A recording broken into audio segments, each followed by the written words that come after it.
अगर मैं आपसे कहूं कि एक गांव है जहां लगभग हर घर में एक कलाकार रहता है तो बिहार के मधुबनी जिले का जितवारपुर गांव कुछ ऐसा ही है।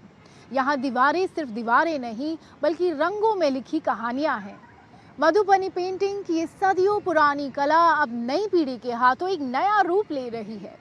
युवा कलाकार इसे परंपरा से आगे बढ़ाकर पहचान और रोजगार का जरिया बना रहे हैं। तो आइए देखते हैं ये खास कहानी।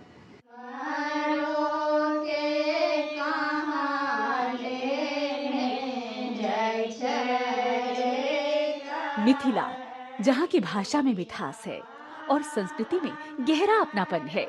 यहाँ हर दीवार, हर आंगन और हर घर की दीवार पर उभरी आकृतियाँ सिर्फ चित्र नहीं बल्कि सदियों पुरानी परंपरा की पहचान है। राम सीता, राधा कृष्ण, देवी देवताओं की कथाएं और मिथिला के लोक जीवन की झलक, सब कुछ इन रंगों में सांस लेता दिखाई देता है। ये है बिहार के मधुबनी जिले का जितवारपुर गांव, जहां कला सिर्फ कैनवास पर नहीं बल्कि लोगों की रोजमर्रा की जिंदगी में बसती है। इस समय हम एक ऐसे घर पर हैं जहां पर शादी का माहौल है। कुछ ही दिन बाद यहाँ शादी होने वाली है। दूल्हे राजा बारात लेकर के भी आएंगी। राम की भी बारात मिथिला में आई थी और बड़ी धूमधाम से हुई थी। इस घर में जो चित्रकारी चल रही है उसे मधुबनी आर्ट कहा जाता है।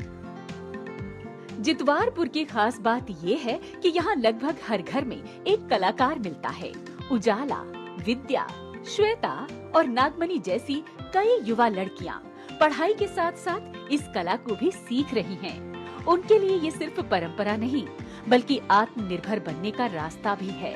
दीवारों पर धीरे धीरे फीके पड़ते रंगों को अब यही नई पीढ़ी फिर से जीवंत बना रही है और इन युवाओं का सपना है एक दिन वे अपना दादी और गुरु उर्मिला देवी जैसी बड़ी कलाकार बने। सबको तो सरकारी जॉब नहीं मिल सकता है ना, तो हाथ में जो कला रहेंगे तो वही ना आगे काम देंगे।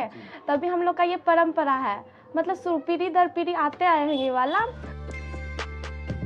कभी गांव की बुजुर्ग महिलाओं ने इस कला को पीढ़ियों तक संभाल कर रखा और आज वही विरासत नई पीढ़ी के हाथों में सुरक्षित है। राष्ट्रपति सम्मान से सम्मानित वरिष्ठ कलाकार उर्मिला देवी ने इसी कला के सहारे अपने परिवार को आगे बढ़ाया। हम बहुत खुश छी, वही विद्या से, वही पेंटिंग से हमार गरीबी दूर भेल। हम बहुत दुख कटने थी, लेकिन ई पेंटिंग ई सरस्वती जी हाथ में समेलखिन तो दुख दूर कर देलखिन। पढ़ाई लिखाई वही पेंटिंगे से हुई। हम हैं कृति कला केंद्र, जो कि मधुबनी से थोड़ी दूर पर बेनीपट्टी जगह पर पड़ता है, जहां पर मधुबनी मिथिला पेंटिंग सिखाई जाती है। युवाओं को सिखाया जाता है, महिलाओं को सिखाया जाता है न सिर्फ पेंटिंग बल्कि सिलाई के साथ कपड़े तैयार करना और उस पर मिथिला की चित्रकला को उकेरना। मधुबनी का कृति कला केंद्र इस कला को नए प्रयोगों से जोड़ रहा है। अब सिर्फ दीवारें ही नहीं बल्कि कैनवास, कपड़े, बैग, स्टोल और डिजाइनर ड्रेसेस पर भी मिथिला पेंटिंग की खूबसूरत झलक दिखाई देती है। सोशल मीडिया और ऑनलाइन प्लेटफॉर्म के जरिए युवा कलाकार अब अपनी कला को देश ही नहीं बल्कि दुनिया तक पहुंचा रहे हैं। कुमकुम ठाकुर जैसी युवा कलाकार महिलाओं और लड़कियों को ट्रेनिंग देकर उन्हें इस कला से जोड़ रही हैं।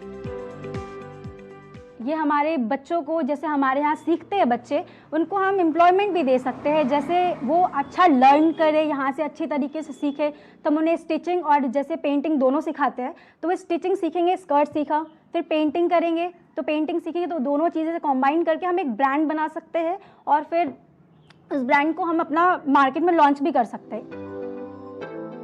मधुबनी चित्रकला अब सिर्फ कला नहीं बल्कि अध्ययन और शोध का विषय भी बन रही है। दरभंगा की रहने वाली शानू झा इस समय महात्मा गांधी अंतर्राष्ट्रीय हिंदी विश्वविद्यालय वर्धा से मधुबनी चित्रकला पर पीएचडी कर रही हैं। उनका मानना है कि ये कला सिर्फ सजावट नहीं बल्कि सदियों से समाज, संस्कृति और पौराणिक कथाओं को लोगों तक पहुंचाने का एक मजबूत माध्यम रही है।